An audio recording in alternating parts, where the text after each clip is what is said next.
Good morning বন্ধুরা। Good morning বন্ধুরা। আজকে আমি কি আজকে বার্থডেকাল এই পুরো হাউসটার হুম আমি আজকে বার্থডেকাল এই পুরো হাউসটার। হাউসটার বার্থডে কাল। আজকে হ্যাপি বার্থডে। হ্যাঁ, সবাই সবাই কমেন্ট করো আমাকে হ্যাপি বার্থডে। আজকে happy birthday to you, happy birthday to you, happy birthday to you. তারপরে আজকে সকাল সকাল বাবার ছিল ডক্টর দেখানোর আর একটা টেস্টের মানে প্রয়োজন ছিল। তোমরা সবাই জানো আমার শ্বশুরমশাইয়ের শরীরটা খারাপ, তাই জন্য উনি এখন টেস্ট করাতে বেরোবেন। তো সেই হিসেবে উনি রেডি হচ্ছেন, কারণ টেস্টটা আজকেই করাতে হবে। সানডে হাফবেলা টেস্টের ওখানে খোলা আছে বলে, সুরক্ষায় হাফবেলা খোলা আছে বলে টেস্টটা আজকেই করাতে হবে। তো বাবা টেস্ট করিয়ে দেখো বাড়িও তো চলে এসে জামা কাপড় ছেড়ে নিচ্ছে। আমি বললাম দাও আমি জামাটা ভাঁজ করে দিই, কিন্তু না, উনি নিজের জামা নিজেই ভাঁজ করবে। তাই এখন এখানে খুলে জামা কাপড় ভাঁজ করে রেডি হয়ে নিয়ে বাইরে আসবে, এসে চা খাবে। তো চা খেতে খেতে এখানে আমরা হাসাহাসি করছিলাম, গল্প করছিলাম অনেকক্ষণ। বাবা এমন কথা বলছিল যাতে হেভি আমার হাসি পেয়ে গেছে, বাবাও নিজে হেসে ফেলেছে। তাই এই মুহূর্তটা একটু ক্যামেরাবন্দি করলাম, ভালো লাগছিল। তোমরা সবাই জানো, আগেই বুঝতে পেরেছো আজকে আমার মেয়ের জন্মদিন। তো তোমাদের দাদা সকাল সকাল আজকে বাজার চলে গেছিলো, তো বাজার থেকে চিকেন নিয়ে এসছে। তো চিকেন আজকে লেগ পিস রান্না হবে, কারণ আমার মেয়ে চিকেন লেগ পিস খেতে ভীষণই ভালোবাসে। তো আস্তে আস্তে জানতে পারবে আজকে টোটাল মেনুটা রাত্রিবেলা কী কী হচ্ছে। এখানে চিকেন তোমাদের দাদা ধুয়ে দিচ্ছে পরিষ্কার করে। এখানে আমি বাবার খাবারটা রেডি করে নিচ্ছি, কারণ বাবার ব্লাড টেস্টটা না খেয়েছিল, তাই বাবা না খেয়ে গিয়েছিল। তো এখানে এখন বাবাকে 2 পিস বাটার দিয়ে চিনি দিয়ে পাউরুটি দিয়ে দেবো। বাবা এখন খেয়ে ওষুধটা খাবে, কারণ সকালে বাবার কিছু ওষুধ আছে। তো এখানে তোমাদের দাদা বসে বসে দেখো ফোন দেখেই যাচ্ছে। ফোন হাতে থাকলে কোনো দিকেই মনটা তার যায় না, শুধু ফোনের দিকেই তার মনটা যায়। তো দেখো রান্নাবান্না কমপ্লিট হয়ে গেছে দুপুরবেলার। তো এখানে আজকে মেয়ের জন্য ওর মামি পাঠিয়েছে পোলাও, আর এখানে দিয়েছে আলুর দম। ও দুপুরবেলা চিকেন খাবে না বলেছে, তাই আমরা ওকে দুপুরে চিকেনটা দিইনি। আমি ওর জন্য 5 রকম ভাজা করেছি, চাটনি করেছি, পায়েস করেছি, আর মাছ ভেজে দিয়েছি। কারণ ও রুই মাছের মানে রুই মাছটা কাতলা মাছের পেটির ভাজা খেতে খুব ভালোবাসে। তো এখানে ওর খাবার দাবার সমস্ত রেডি করে এখন আশীর্বাদের পর্ব হবে। তাই বাবাকে বারবার ডাকছি বাইরে আসো, বাবা বসে দাঁড়াও, জামা কাপড়টা পরে তারপরে বাইরে আসছি। তো এখানে দেখো বাবা বাইরে চলে এসছে। এখন বাবা প্রথম ওকে আশীর্বাদ করবে, কারণ যেহেতু উনি আমাদের বাড়ির বড়, তাই উনি আগে আশীর্বাদ করবে। তো এখানে আমাকে বলছে জোকার দাও, শাঁখ বাজাও। তা আমি শাঁখটা বাজাবো না জোকারটা দেবো? তা একসাথে তো দুটো কাজ হবে না, তাই আমি জোকারটাই দিয়েছিলাম। তো এখানে তোমাদের বাবার আশীর্বাদ হয়ে যাওয়ার পরে তারপরে ভুলে গেছিলো পায়েস খাওয়াতে, আবার এসছে বলছে না আমি পায়েস খাওয়াইনি, দাঁড়াও ওকে একটু পায়েসটা খাইয়ে নিই। আবার পায়েস খাওয়াবে। তো এখানে দেখো আবার একটু বড় হয়েছে, বুদ্ধি হয়েছে, এখন পায়ে হাত দিয়ে প্রণাম করতেও জেনে গেছে যে আশীর্বাদ করলে পায়ে হাত দিয়ে প্রণাম করতে হয়। তো আর টাকাটা যেই হাতে দিয়েছে হেভি আনন্দ পেয়েছে, দাদু টাকা দিয়েছে। দাদু ডাকে না, ও দাদাই ডাকে ওর দাদুকে। তারপরে এখানে তোমাদের দাদাও আশীর্বাদ করছে। এবার বাবা প্রদীপের তাপ দিতে ভুলে গেছে, এখন আবার বলছে না আমি প্রদীপের তাপ দিইনি, আমার আশীর্বাদ হয়ে গেছে, প্রদীপের তাপটা আমাকে দিতে হবে। তাই জন্য আবার প্রদীপের তাপ দিতে এসছে। তো তোমাদের দাদা এখানে একটু পায়েস খাইয়ে নিচ্ছে। এবার মেয়ে বলছে মা এত মিষ্টি, খাওয়ার আগে যদি আমি পায়েস খেয়ে নিই তাহলে তোমার পেটটাই ভরে যাবে। তারপরে এখানে আমি ওকে একটু আশীর্বাদ করে নিলাম। তো কারণ ওর ঠাকুমা থাকলে হয়তো ঠাকুমাও করতো, হ্যাঁ দাদু ঠাকুমা থাকলে। তো ওর ঠাকুমাকেও খুব মিস করে, মাঝে মাঝে খুব বলে ওর ঠাকুমার কথা। কারণ ও মানে ও তো অনেক ঠাকুমার সাথে না একটু টাচড ছিল। তো যখন এরকম কোনো অনুষ্ঠান হয় তখন ওর ঠাকুমাকে ও খুব মিস করে, বলে মা ঠাম্মি থাকলে হয়তো আমাকে আশীর্বাদ করতো। তাই ওর দাদুর সামনে বেশি আমরা বলি না, কারণ তাহলে ওর দাদুর মনটা খারাপ হবে। এই জন্য সবসময় দাদুর কাছে বলি না। আর ওর দাদু ওখানে দাঁড়িয়ে দাঁড়িয়ে ওর মাথার থেকে শুধু ধান দুব্বো কুড়িয়ে যাচ্ছিলো। নাতনির মাথায় যদি ধান দুব্বোতে ভর্তি হয়ে যায় মাথা চুলকোবে, তাই জন্য ওখানে দাঁড়িয়ে দাঁড়িয়ে খালি ধান দুব্বো ঘুরিয়ে যাচ্ছে। তো এখানে দেখো ওকে এবার খেতে দিয়েছি। সে তো পোলাও খাওয়ার একদম ওস্তাদ, পোলাওটা তার খেতে ভীষণ ভালো লেগেছে, এখানে সেই এক্সপ্রেশনে দিচ্ছে। কারণ ও পোলাও খেতে ভীষণ ভালোবাসে, মানে ওকে কিছু দিতে হবে না, শুধু পোলাও করে দিলেও ও খেয়ে নেবে, ওকে তার সাথে কিছু তোমাদের দিতে হবে না। ও এই জন্য পোলাও, এবার আমি যখন বলছি আলুর দম খা, আলুর দমটা খাবে না।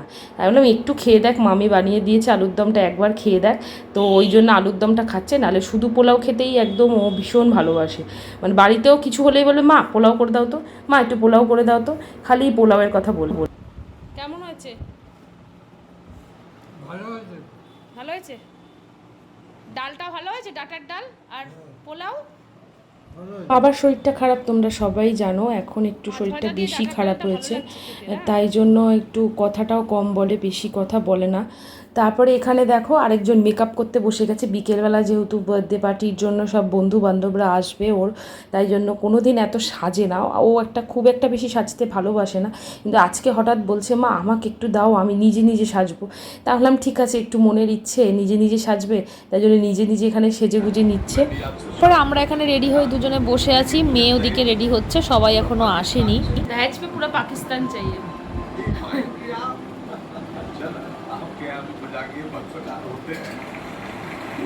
তুই তাড়াতাড়ি জামা পর। কোথায় এসেছো বলো? পুকু দিদির বাড়ি। ভাল লাগে তোমার পুকু দিদির বাড়ি আসতে? থাকবি, থাক। কে বারণ করেছে? থেকে যা। হ্যাঁ থাক, কে বারণ করেছে? ও আরে এসি, আরে হ্যাঁ থাক, তুই আমাদের বাড়ি থাক।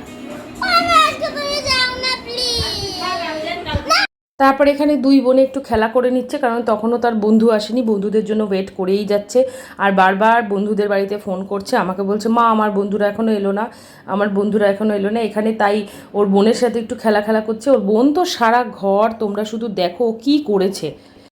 কে পরে বলো এই গরমের মধ্যে এই কান ঢাকাটা কে পরে? ও কিছুতে আমরা ওকে ধরে রাখতে পারছি না যে এইটা গরমের মধ্যে তুই পরিস না। ও এটা কোথা দিয়ে খুঁজে নিয়ে এসছে, ওর দিদির এটা আলনার মধ্যে ছিল, এখন ও এটা পরবেই, ওকে পরিয়ে দিতেই হবে। এ মাথা থেকে ও মাথা এটা পরে পরে ঘুরে বেড়াচ্ছে। তারপরে দেখো বন্ধুরা সবাই চলে এসছে ওর এখানে, মানে কি অপেক্ষার অবসান, মানে ওর বন্ধুরা যতক্ষণ না আসছিলো ততক্ষণ আমার মেয়ে আমাকে পাগল করে দিচ্ছিল। তারপরে এখানে বন্ধুদের সাথে এখন কোল্ড ড্রিঙ্কস খেয়ে নেবে। এখানে ওর এটা আমার এক দাদার বউ, ও বসে আছে, আর আমার ভাই তো ফ্রি নেট পে একদম, ও কোনো দিকে ওর তাকানোর সিন নেই, ও ওর জগতে চলে গেছে। এখানে আমার মেয়ের বন্ধু, ওটা হচ্ছে রানু, তোমরা এর আগের ভিডিওতে আমার দেখেছো, এটা বন্দনা।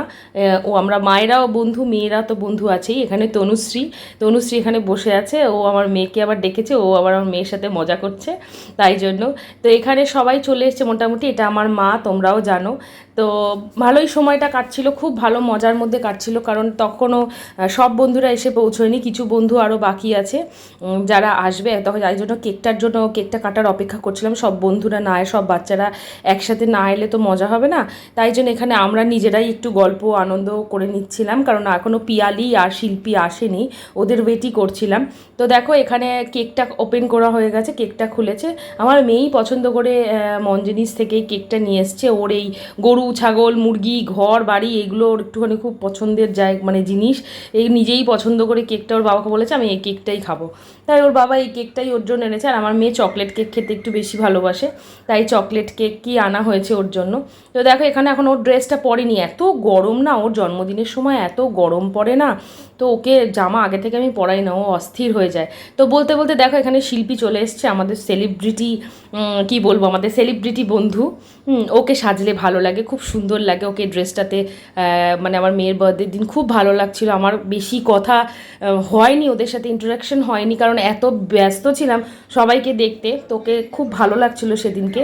তো তারপরে দেখো এখানে কেক কাটার জন্য আমার মেয়ে ড্রেস করে চলে এসছে, বন্ধুরাও সবাই পাশে চলে এসছে, সব বাচ্চাদেরকে কাছে ডাকছি, সবাই আস্তে আস্তে। আর সব থেকে বেশি এক্সাইটেড হচ্ছে আমাদের এই সব থেকে বড় মানুষ আমার বাড়ির, আমার এই ভাইয়ের মেয়ে, মানে ওকে দেখলে, মানে ওর সাথে থাকলে তোমাদের এমনিই সময় কেটে যাবে।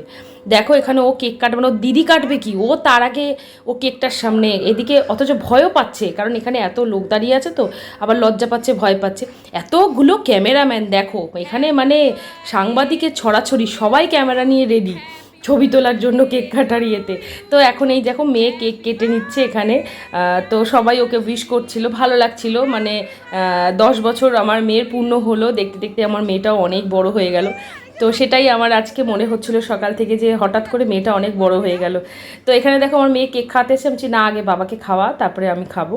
তো এখানে ওর বন্ধুরা সবাই রয়েছে, ও না এখানে কনফিউজ হয়ে যাচ্ছে কাকে দেবে না, বাচ্চা মানুষ। তো তারপরে এখানে ওর মামিকে, তারপরে আমার ওই আরেকজন পুচকে ভাইপো তাকে, তারপরে এখানে বন্দনাকে, সবাইকে এক এক করে ও কেকটা খাইয়ে নিচ্ছে, কারণ বাচ্চা মানুষ যেহেতু সবাই সামনে দাঁড়িয়ে আছে। আর ওর ছোটো থেকেই একটা অভ্যেস, ও যদি কিছু খায় না, ওর সামনে যে কজন থাক, ও যদি ছোটো জিনিসও থাকে না, ওর আগে সবাই সবাইকে জিজ্ঞাসা করবে খাবে কি না, তারপরে ও নিজে খাবে। সে খেলো কি না খেলো সেটা ম্যাটার করে না, ও জিজ্ঞাসা সবাইকেই করবে খাবে কি না। তো দেখো আরেকজন টেবিলের উপরে উঠে গেছে, ও কতক্ষণে ওই হাতি ঘোড়া মুরগি সব তুলবে, মানে ও এইটা তোলার জন্য ধরার জন্য অনেকক্ষণ ধরে উসপিস উসপিস করছিল, তাই ওর মা ওকে টেবিলে তুলে দিয়েছে এখন। তারপরে এখানে সবাইকে কেক দিয়ে দেওয়া হচ্ছে, বাচ্চারা কেক নিয়ে। আসল কথা কি আমার জায়গাটা এত ছোট না, বাচ্চাদের ওদের খেলাধুলা করতে, ওদের বসতে আড্ডা দিতে না একটু সমস্যাই হচ্ছিল, কারণ আমার স্পেসটা অনেকটা ছোট এই জায়গাটার। তো ওরা ওদের মতো করে অ্যাডজাস্ট করে নিয়েছে, আমার বন্ধুরাও আমার বন্ধুদের মতো করে অ্যাডজাস্ট করে নিয়েছে। তো সবাইকেই আমি বলছিলাম তোদের একটু কষ্ট হচ্ছে এইটুকু জায়গার মধ্যে নড়াচড়া করতে, ঘুরতে ফিরতে। তো আমারও খারাপ লাগছিল, ওদেরকে অনেকটা স্পেস দিতে পারিনি। তারপরে এক এক করে সবাইকে খেতে বসিয়ে দিয়েছি, কারণ রাতটা অনেকটা হয়ে যাচ্ছিলো, কারণ ওরা অনেক দূর থেকে এসছে, ওরা বাড়ি যাবে, তাই জন্য ওদেরকে আগে আগেই খেতে বসিয়ে দিয়েছি। আমরা কিছুক্ষণ ছাদে গল্প করছিলাম, সেই ভিডিওটা তোমাদের সাথে শেয়ার করা হয়নি। আমরা ছাদে অনেকক্ষণ গল্প করেছি। বন্দনা তনুশ্রী চলে গেছে, কারণ ওদের একটু কাজের জন্য দরকার ছিল, একটু তাড়া ছিল, তাই ওরা বেরিয়ে গেছে আগেও দিশাকে নিয়ে, মানে আমার বন্দনার আমার বান্ধবী মেয়েকে নিয়ে ও চলে গেছে। তো এখানে শিল্পী আর রানু খেতে বসেছে। তো আমার এই দাদারাও চলে যাবে, দাদার বউরাও চলে যাবে, ওরাও দেখো ওদেরকে ঘরে খেতে দিয়ে দিয়েছি, আর বন্ধুদের বাইরে খেতে দিয়েছি। তাই সবাই সবার মতো ঘরে বাইরে অ্যাডজাস্ট করে বসে গেছে, কারোরই কোনো রকম কমপ্লেন হয়নি। কিন্তু তোমাদের মেনুটা শেয়ারই করলাম না। আজকে আমার ছিল আলু বিরিয়ানি, চিকেন কষা, চাটনি, মিষ্টি, আইসক্রিম। তো এই ছিল আজকে আমার মেয়ের বার্থডে মেনু। না আমরা নিজেদের লোক নিয়েই আমি এই বার্থডেটা আজকে মানে এইবারের বার্থডেটা সেলিব্রেট করেছি। এখানে আমার মা, কল্পনা আর আমার বরের বন্ধুর বউ শর্মিষ্ঠা খেতে বসেছে। তো ওদের তো কল্পনাকে তো তোমরা চেনোই। তো এইভাবেই ছোট করে আমার মেয়ের জন্মদিনটা এই বছর পালন করেছি, কারণ বাবার শরীর খারাপ তোমরা সবাই জানো। আমার ভিডিও যদি তোমাদের ভালো লাগে তাহলে একটা লাইক করো, কমেন্ট করো। টাটা।